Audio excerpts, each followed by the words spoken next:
Photo आया तो लोगों को लगा कि सब कुछ ठीक हो गया, लेकिन फिर आके इसी सीट को लेकर ये दोनों आपस में लड़ रहे हैं। तो कुल मिला के यही लगता है कि भाजपा ने चिराग पासवान और भाजपा ने पशुपति पारस दोनों को उलझा के रखा है। रामविलास पासवान ने अपनी जवानी हाजीपुर में खपाई है। रामविलास पासवान ने हाजीपुर को अपना मां माना है। रामविलास पासवान ने यहाँ विकास की गंगा बहाई है और मैं उनका पुत्र हूँ, इसलिए उस पर मेरा दावा है। ये चिराग पासवान, दोनों के अपने अपने दावे हैं। इसी बीच चिराग पासवान अपनी मां को भी सामने ला देते हैं कि अगर हम नहीं लड़ेंगे, हम अगर जमुई लड़ेंगे तो मेरी माता जी यानी कि रामविलास पासवान की पत्नी हाजीपुर से चुनाव लड़ेंगी। इसका नेतृत्व कर रही है इस गठबंधन को। तो भाजपा को चाहिए कि ये जो बार बार वार पलटवार चल रहा है, ये बार बार एक दूसरे का जो विरोध चल रहा है, इसको खत्म कराया।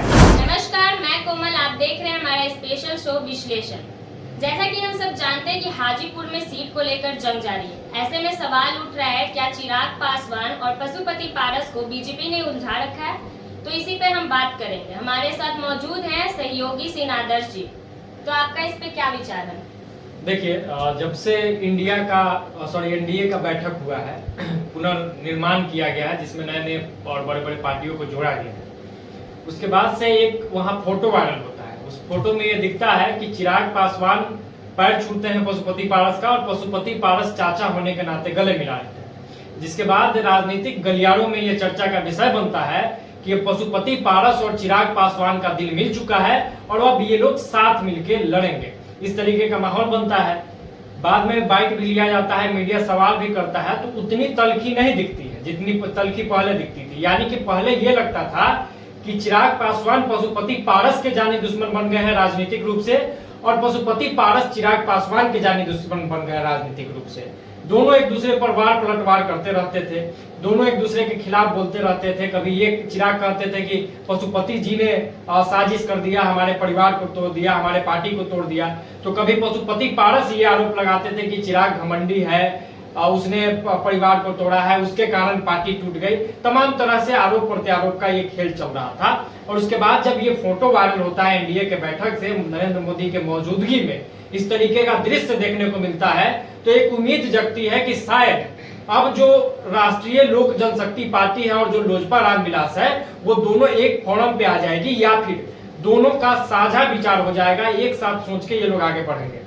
आगामी लोकसभा चुनाव है, तो ये भी गुंजाइश हो रही थी कि शायद सब कुछ भाजपा ने सेटल करा दिया है और चिराग की पार्टी और पशुपति की पार्टी या तो अलग अलग लड़ने की आपसी सामंजस्य से, या फिर दोनों को बता दिया जाएगा कि भाई इतने पर आपको लड़ना है पशुपति जी, इतने पे आपको लड़ना है चिराग जी, और इसमें हो जाएगा। लेकिन ऐसा होते दिख नहीं रहा है। हाजीपुर सीट को लेकर बवाल जारी है, हाजीपुर सीट को लेकर रार जारी है। पशुपति पारस कभी चिराग पासवान के खिलाफ बोल रहे हैं तो कभी चिराग इनके खिलाफ बोल रहे हैं। चिराग पासवान ने स्पष्ट तौर पे कह दिया कि रामविलास पासवान की जो विरासत है, यानी जो उनके पिता की विरासत है, ये उनका है। रामविलास पासवान ने अपनी जवानी हाजीपुर में खपाई है। रामविलास पासवान ने हाजीपुर को अपना मां माना है।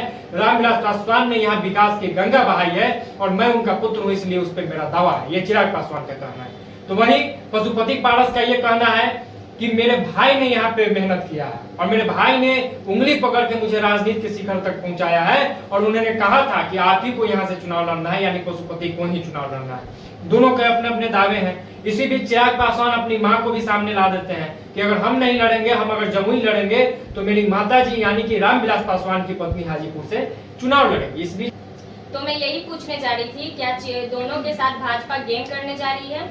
हाँ, मैं ये बता भी रहा था। एक्चुअली देखिए, अब बात है कि एक तो इंडिया का बैठक होता है और कोई भी गठबंधन बनता है, कोई भी बैठक होता है, तो वहां से उम्मीद जताई जाती है कि सब कुछ सेटल हो गया होगा। सब कुछ सेटल करने ही लोग बैठते हैं। उसके बाद ही अगर खराब स्थिति होती है तो वो भी खुल के सामने आ जाता है और अच्छी स्थिति होती है तो वो भी खुल के सामने आ जाता है। तो यहाँ कंफ्यूजन क्रिएट हो गया। जब फोटो आया तो लोगों को लगा कि सब कुछ ठीक हो गया, लेकिन फिर आके इसी सीट को लेकर ये दोनों आपस में लड़ रहे हैं। तो कुल मिला के यही लगता है कि भाजपा ने चिराग पासवान और भाजपा ने पशुपति पारस दोनों को उलझा के रखा है। भाजपा चिराग पासवान के साथ भी गेम कर रही है और भाजपा पशुपति पारस के साथ भी गेम कर रही है, ऐसा प्रतीत होता है। ऐसा क्यों? अब सवाल ये उठेगा, चूंकि राजनीतिक गलियारों में चर्चा है कि हो सकता है कि दोनों के साथ बड़ा खेल हो जाए। अगर भाजपा इस टीम को लीड कर रही है, भाजपा नेतृत्व कर रही है इस गठबंधन को, तो भाजपा को चाहिए कि ये जो बार बार वार पलटवार चल रहा है, ये बार बार एक दूसरे का जो विरोध चल रहा है, इसको खत्म कराया जाए।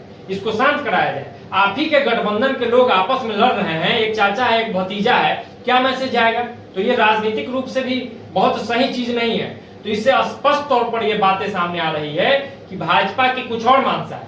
या तो भाजपा ये चाह रही है कि ये दोनों लड़ ले, कोई एक खत्म हो जाए, यानी या तो चिराग पासवान खत्म हो जाए या पशुपति पारस खत्म हो जाए, मेरा बोझ हल्का हो जाएगा, हम किसी एक को आगे बढ़ा देंगे।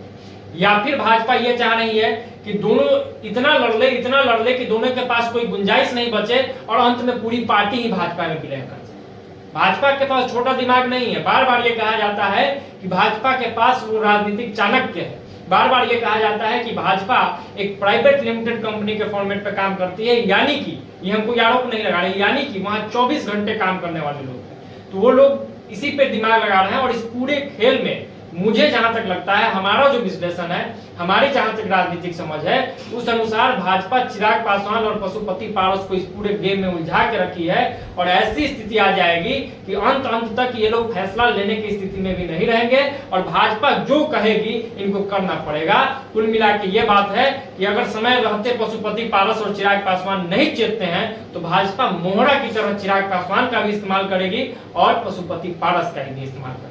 तो कुल मिलाकर लास्ट में विश्लेषण के अंत में इतना ही कहेंगे कि एक जो ये सवाल उठ रहा है कि भाई दोनों को उलझा के तो नहीं रखी है भाजपा, तो सही में इन दोनों को उलझा के रखी है। क्योंकि भाजपा अगर चाहती तो सब कुछ ठीक हो सकता था, दोनों शांत हो सकते थे या कोई बीच का रास्ता निकल सकता था। तो रास्ता नहीं निकल रहा है, मतलब दोनों उलझे हुए हैं और दोनों उलझे हैं, मतलब कि बड़ा खेल इन लोगों के साथ हो जाएगा।